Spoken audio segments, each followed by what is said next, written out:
Break के बाद आपका बहुत स्वागत है। भारतीय जनता पार्टी की स्वराज संकल्प यात्रा आज पाली जिले के मारवाड़ जंक्शन विधानसभा क्षेत्र के जोजावर पहुंची। सादड़ी से जोजावर के रास्ते राजे का स्वागत किया गया। वहीं राजे अस्वस्थ होने के बावजूद जोजावर में जनसभा को संबोधित करेंगी। तस्वीरें आप देख रहे हैं पाली के जोजावर से, जहां पर वसुंधरा राजे पहुंच चुकी हैं।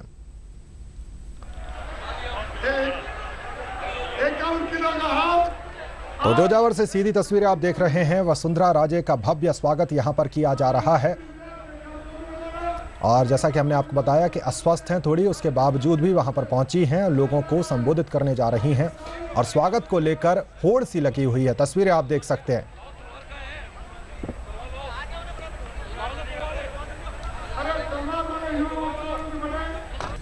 चलिए चलेंगे पाली के जोजावर, जहां पर स्वराज संकल्प यात्रा पहुंची हुई है और राजे यहां पर लोगों को संबोधित कर रही हैं। मैं प्रणाम करना चाहूंगी श्री श्री आपके साथ उगमराज जी महाराज, वो तो वक्तानाथ जी, उगम जी महाराज नहीं, वक्ताराम जी महाराज नहीं, ये कौन है? श्री श्री उगम जी महाराज, श्री श्री उगम जी महाराज नीचे बैठे। अच्छा, नीचे बैठे। श्री श्री उगम जी महाराज, भारतीय जनता पार्टी के राष्ट्रीय सचिव भूपेंद्र जी, पूर्व केंद्रीय मंत्री श्री कैलाश जी मेघवाल, सांसद दुष्यंत जी, पूर्व मंत्री लक्ष्मी नारायण जी दवे, पूर्व सांसद श्री पुष्प जी जैन, इस क्षेत्र के लाडले विधायक श्री केसाराम जी चौधरी, पूर्व विधायक भैरव सिंह जी गुर्जर, विधायक पुष्पेंद्र सिंह जी, जिला अध्यक्ष महेंद्र जी बोरा, चुरू जिला अध्यक्ष बसंत जी और प्रदेश कार्य समिति के सदस्य वीरेंद्र जी, हज कमेटी के पूर्व चेयरमैन फिरोज खां जी और इतनी भारी संख्या में यहाँ बैठी हुई सबसे पहले मेरी सब माताएं बहनें। आपको कैसे मालूम कि मैं आपको कहने वाली हूँ? सबसे पहले हाथ उठाने लगी, कैसे मालूम था कि मैं फोन किया? है अधिकार और हक, इसलिए सबसे पहले मैं मेरी माताओं बहनों को धन्यवाद देके प्रणाम करना चाहती हूँ कि आप लोगों ने यहाँ एक असीम कृपा करके और इतनी सारी संख्या में यहाँ आके एक तो हमारे कार्यक्रम की शोभा को तो बढ़ाया, रंगीला भी बनाया और साथ में मेरे हौसले अफजाई किए। इसके लिए मैं आप सबको बहुत बहुत सबको धन्यवाद देना चाहती हूँ, आभार प्रकट करना चाहूँगी माताएं बहन। इनके साथ साथ आपके जो मेरे सब भाई और बुजुर्गन भी आए हैं, कोई कम नहीं है। आपको भी मैं बहुत बहुत धन्यवाद देना चाहती हूँ। आप लोगों ने भी कोई कमी नहीं छोड़ी और इतनी संख्या में यहाँ आके आप लोगों ने भी जो हमारा प्यार और हौसला अफजाई की, उसके लिए मैं आपकी भी बहुत बहुत आभारी हूँ। मुझे लग रहा था थोड़ी देर के लिए कि शायद आज की मीटिंग में मैं आ पाऊंगी कि नहीं। ये आज कल रात को जितनी जोर से बुखार हुआ, बरसात भी आ गई थी, उसमें भीग भी गए थे, उसका मजा भी अलग था, परंतु बुखार भी सुबह उठते उठते टूटा और मैंने कहा आज आप लोग सबके दर्शन करना भी जरूरी था और इसीलिए यहाँ आप लोगों के बीच में आके सबसे पहले आपके दर्शन करके यहाँ से मैं निकलूंगी और सबको मैं देख के खुश हूँ कि आप लोगों ने कहीं कमी नहीं छोड़ी और एक जोरदार तरीके से यहाँ आके हमारा साथ दिया। मुझे मालूम है कि आप लोगों की कुछ कुछ ऐसी परिस्थितियां हैं और ऐसी ज्वलंत समस्याएं हैं, जिन ज्वलंत समस्याओं के ऊपर आप हमारा ध्यान आकर्षित बार बार करते हो। आज रास्ते भर भी यही हुआ, कल भी यही हुआ और इसीलिए मैं शुरुआत में ही सबसे पहले आपके पानी की बात को अपना उठाना चाहूंगी। सबसे पहले आपके जो लूनी बेसन की परियोजना है, उसके लिए हमारी सरकार ने 1000 से ज्यादा करोड़ रुपए पैसे स्वीकृत किए थे और मारवाड़ जंक्शन के कई गांवों को उसका लाभ मिलना था। इस सरकार ने अगर इस काम को चला दिया होता, रोका नहीं होता, तो मैं समझती हूँ कि आज तक जो 4.5 साल निकल गए, उसमें बहुत सारे लोगों को, बहुत सारे गांव का उसका इस क्षेत्र के अंदर भी फायदा हो जाता। पेयजल के लिए हमने इस विधानसभा के करीबन 116 गांव ऐसे थे जिनको जवाई बांध से जोड़ने की स्वीकृति की थी।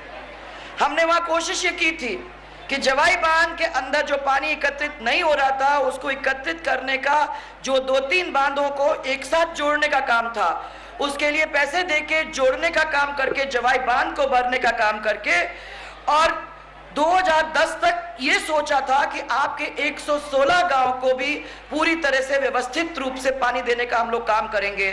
परंतु ये काम आगे नहीं बढ़ सका क्योंकि कांग्रेस ने इसको आगे बढ़ने नहीं दिया और वहीं जाके रोक दिया। अब मुझे समझ में नहीं आता है कि जब पैसा था, सब कुछ था, तो इसको रोकने का मतलब क्या था? इतने लोगों के पास हम लोग सब कुछ पहुंचा सकते थे, परंतु वो भी काम नहीं किया। बनता पेयजल योजना पर हमने एक करीबन 150 करोड़ रुपया स्वीकृत की, वो भी काम अधूरा पड़ा है। हर एक में हमने पैसा, ये जो भी आपको बता रहे हैं, हर एक में हमने पैसा स्वीकृत किया था। और माताएं बहनें, सबसे ज्यादा मुसीबत तो आप लोगों को होती है, मैं जानती हूं, और इसीलिए इन सब चीजों के ऊपर पैसा दे के हमने स्वीकृति दी थी और आज तक नहीं हुआ। मैं समझती हूं कि ये सबसे मुसीबत की चीज है। आप देख लीजिए कि सिरियारी के लिए भी 150 करोड़ की योजना हमने बनाई थी। मारवाड़ जंक्शन को पेयजल मिल रहा है, अगर ये पूरा हो जाता तो मारवाड़ जंक्शन को ये प्रॉब्लम रहती नहीं, परंतु ये भी पूरा नहीं है और इसलिए आप लोगों को ये फ्लोराइड युक्त पानी उसके अंदर मिक्स होकर आपके पास आ रहा है, इसको भी ठीक करने की जरूरत है और वो भी 2 दिन में एक बार आपको सप्लाई मिल रहा है। मैं समझती हूँ कि इसको भी ठीक करने की बहुत जोरदार जरूरत है। ये जो आपकी पूर्ववर्ती कांग्रेस की सरकार थी, उसने 33 लाख रुपए खर्च करके सरपटिया बांध के मिट्टी का परीक्षण करवाया और फिर ये कहा कि ये बांध नहीं बन सकता है क्योंकि हमने मिट्टी का परीक्षण कर लिया है।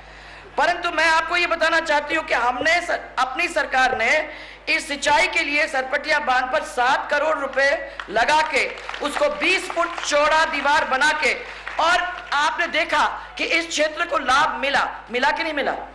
मिला, इस क्षेत्र को लाभ मिला। तो खाली इच्छा शक्ति की जरूरत थी, इसमें थोड़ा सा मेहनत करने की जरूरत थी और मैं समझती कि इसमें पानी आपके बीच में आ जाता। अब बताओ भाइयों, आप लोग सब यहाँ बैठे हो, किसान भाई बैठे हैं, मैं पूछना चाहती हूँ सब किसान भाइयों से, आपको आपकी बिजली जो 8 घंटे मिलनी चाहिए वो मिल रही है क्या? क्यों, कितनी मिल रही है? आपकी नहीं, आपकी तो अलग है, माताएं बहनों की तो अलग बिजली है। मैं तो किसानों की बिजली की पूछ रही हूं कि आपको 3 फेज बिजली मिल रही है क्या? नहीं मिल रही है। कोई कह रहा है 3.5 घंटे, कोई कह रहा है 3 घंटे बिजली मिलती है। कितने घंटे? मुश्किल से मिलती है 3 घंटे और वो भी ट्रिपिंग के साथ। तो इसलिए किसान अपने खेत के अंदर जो काम सोच के करने जाता है वो पूरा कर नहीं सकता है। और यहाँ माताएं बहनों के लिए मैंने अलग से बिजली दी थी, एक घरेलू बिजली की लाइन आपके लिए जो राजस्थान के इतिहास में पहली बार हुई। मैं महिलाओं के लिए निकाल के दी क्योंकि मैंने कहा कि महिला घर के अंदर काम करती है, 50 डिग्री गर्मी होती है और बच्चों को पढ़ाना पड़ता है, कहीं अपने एक लट्टू नहीं जलेगा तो ये बच्चों का क्या होगा। किसी के घर में फ्रिज है, किसी के घर में कूलर है, वो चला सकता है। और ये लोग सब जाते हैं किसान के अंदर काम, खेत के अंदर काम करते हैं, दुकान के अंदर काम करते हैं, जब घर वापस भोजन करने आते हैं तो घर में ठंडक है। ये सोच के हमने आपको दिया था और मैं जाते जाते 2008 के अंदर आप लोगों को करीबन 18 से 20 घंटे बिजली दे के गई थी।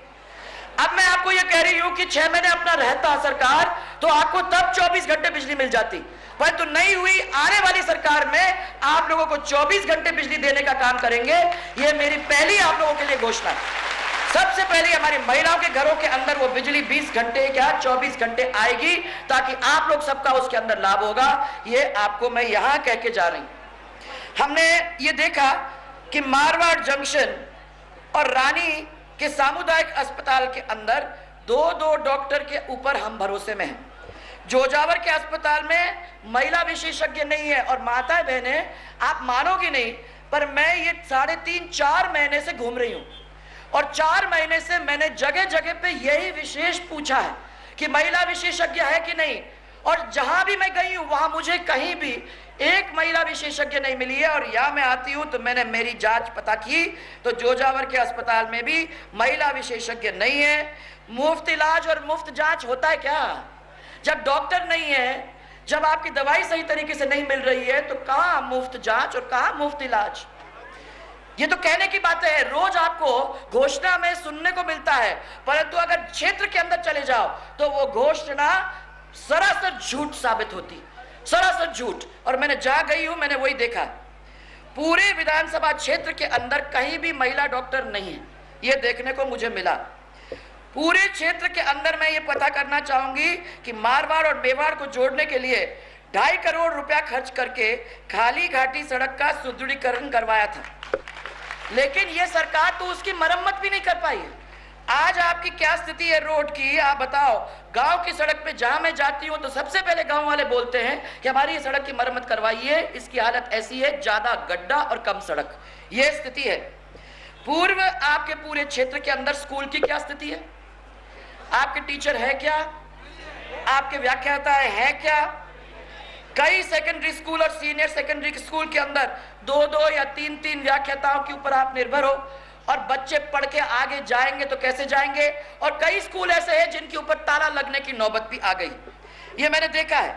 मगरा विकास बोर्ड का हम लोगों ने पहली बार गठन किया था, और इसीलिए गठन किया था कि हम चाहते थे कि मगरा के अंदर जो जो इलाके हैं जहां मूलभूत सुविधा नहीं है, वो मूलभूत सुविधाओं को पूरा लाने के, उनके तरफ लाने के लिए अगर हमने मगरा विकास बोर्ड दिया तो उसके साथ साथ पैसे भी होंगे, और मगरा विकास बोर्ड का जो चेयरमैन है वो उसके काम भी कर सकेगा।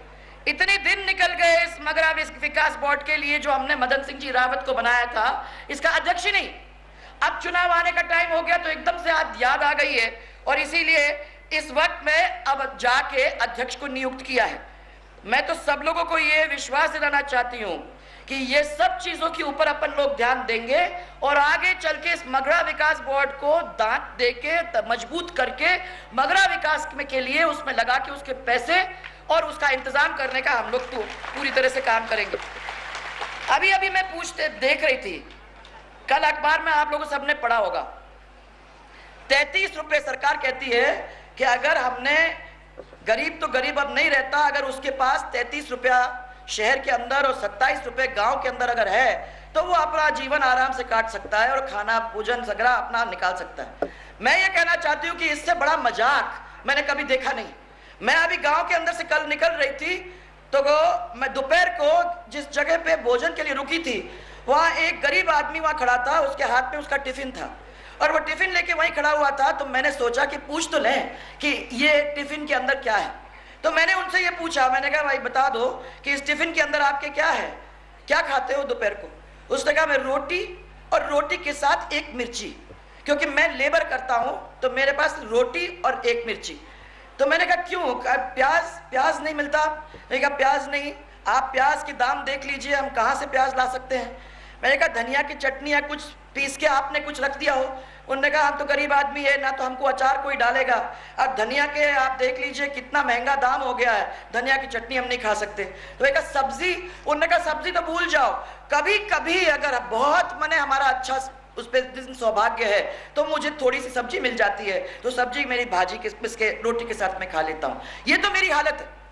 और आप मुझे ये मजाक करके कह रहे हो कि गरीब तो गरीब नहीं है, अगर उसके पास शहर के अंदर 33 रुपए हैं और किसी और के पास अगर गांव में है तो उसके पास 22 रुपए हैं। अरे मैं ये कहना चाहती हूँ कि अगर 27 रुपए का हिसाब है तो 810 रुपए के ऊपर आप लोगों को गुजारा करना पड़ेगा गांव के अंदर। एक गैस अगर मिलता है तो गैस कितने का है आजकल भाइयों? 700 रुपए का तो भाव होना चाहिए, परंतु ब्लैक में मिलता है तो इसलिए 1200, तो आपका पूरा 700 रुपए तो उसी में चला जाएगा। 800 रुपए तो गैस ही गैस में चला जाएगा। परंतु समझो आपने गैस पे नहीं किया और आप लकड़ी ला के काम कर रहे हो, तो आप लकड़ी लाओगे, उसमें अगर चीनी रख ली तो आजकल चीनी का भाव क्या है, कितना? अच्छा ये लो, आपने अगर चीनी ले ली, उसमें अगर आपने उसमें सब्जी जोड़ दी, अगर आपने उसमें दाल जोड़ दिया, अगर आपने उसमें गेहूं जोड़ दिया, तो कोई खा सकता है 27 रुपए में? ये मजाक बना के रखा हुआ है कि 27 रुपए और 800 रुपए के अंदर आराम से गरीब अपना काम निकाल सकता है। मैं तो समझती हूँ कि ऐसा किसी के साथ मजाक करना नहीं चाहिए, और इसीलिए मैंने माताओं बहनों के लिए वो भामाशाह योजना चालू की थी, क्योंकि मैंने कहा कि घर की बरकत महिला होती है। जब महिला अपने पैर पे खड़ी हो जाती है और महिला को हम 1500 रुपए देके अपना अकाउंट शुरू कराने के लिए उसको प्रोत्साहित करेंगे, और पैसा अगर महिलाओं के द्वारा बैंक में चला जाएगा, और उसको अगर और प्रोत्साहन देने के लिए बीमा के रूप में 30,000 रुपए और उसमें अंदर जोड़ देंगे तो उसका बैंक अकाउंट भी खुल जाएगा, उसके अंदर पैसा भी चला जाएगा, और बीपीएल के परिवारों को उसके अंदर लाने का काम हो जाएगा। एसटी और एसटी भी उसके अंदर आ जाएंगे, और लघु और सीमांत कृषक भी उसके अंदर आ जाएंगे। ये सब सोच के हमने वो भामाशाह स्कीम आपके लिए बनाई थी। 50 लाख लोग उसके अंदर आ जाते।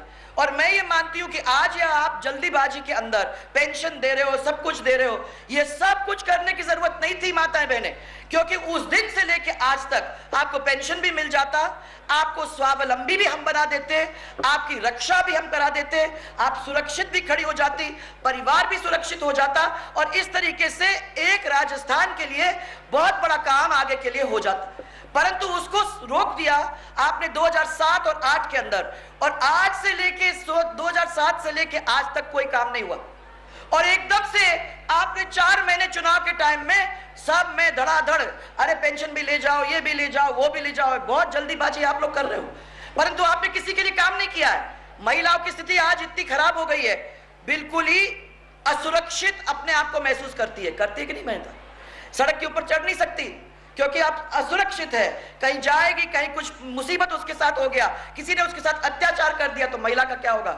जब बच्ची जाती है स्कूल के अंदर तो क्या लगता है दिल के अंदर कि ये जब तक स्कूल से वापस नहीं आती, कॉलेज से वापस नहीं आती, कहीं उसके साथ कुछ हो ना जाए। लगता है कि नहीं लगता है माता बहने? लगता है। और मैं कह रही हूं कि जब जयपुर शहर के अंदर बच्चियों के साथ अत्याचार हो सकता है तो ये समझ के चलो कि इस राजस्थान के अंदर क्या हो रहा है। मैंने पता किया तो किसी ने मेरे को ये बताया कि 31% महिलाओं के खिलाफ अत्याचार इन 5 सालों के अंदर बढ़ गया है। 2008 से लेके अब 31%। माने आप ये समझिए, इससे ज्यादा और क्या कह सकता है? क्या अगर वो प्रदेश अपनी महिलाओं को नहीं संभाल सकता, अगर वो प्रदेश अपनी बहू और बेटियों की इज्जत को नहीं संभाल सकता, तो उस प्रदेश के मुखिया की लानत हो। ऐसे को तो उसको कुर्सी पे बैठने का हक ही नहीं है, उसको बैठना ही नहीं चाहिए। क्षेत्र के अंदर न पानी है, न बिजली है, न सड़क है, न डॉक्टर है, न टीचर है। अरे क्या है? मैं जब रोजगार की बात करती हूँ तो सब मेरे को बच्चे कहते हैं कि कहीं हमें रोजगार नहीं है, कहीं रोजगार नहीं मिल रहा है। अरे मैं पूछती हूँ कि जब 5 साल भारतीय जनता पार्टी की सरकार थी और हमको 10 लाख लोगों को रोजगार देने का मिला, हम लोगों ने गैर सरकारी और सरकारी उनको 10 लाख रोजगार दिया, तो मैं ये पूछना चाहती हूँ कि आज 5 साल गुजर गए, कितने बच्चों को नौकरियां दी? यहां से लोग गुजरात चले जाते हैं पलायन करके कि हमको वहां व्यवसाय मिलेगा, नौकरी मिलेगी, वो गुजरात जाते हैं। कितनी शर्म की बात है कि हमारा प्रदेश उनके लिए सब काम नहीं दे सकता। मेरे बच्चों के लिए मैंने ये कहा है कि आज ये टेट का जो प्रबंधन है, आज ये फंसा रखा है टेट का परीक्षा, ये टेट की परीक्षा का प्रबंधन हम लोग करेंगे और हमारे बच्चों को आने वाले समय के अंदर वापस आरपीएससी में डाल के फिर से वहां से प्रशिक्षण करेंगे ताकि उन लोगों को अच्छी तरह से नौकरी मिलने का मौका मिलेगा।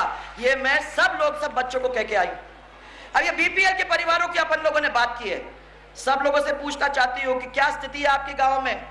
जिन लोगों के परिवारों को बीपीएल की जरूरत नहीं है वो तो बीपीएल, और जिन बेचारे गरीबों को बीपीएल बनने की जरूरत है उनको बीपीएल से बाहर रखने का काम इस सरकार ने किया है।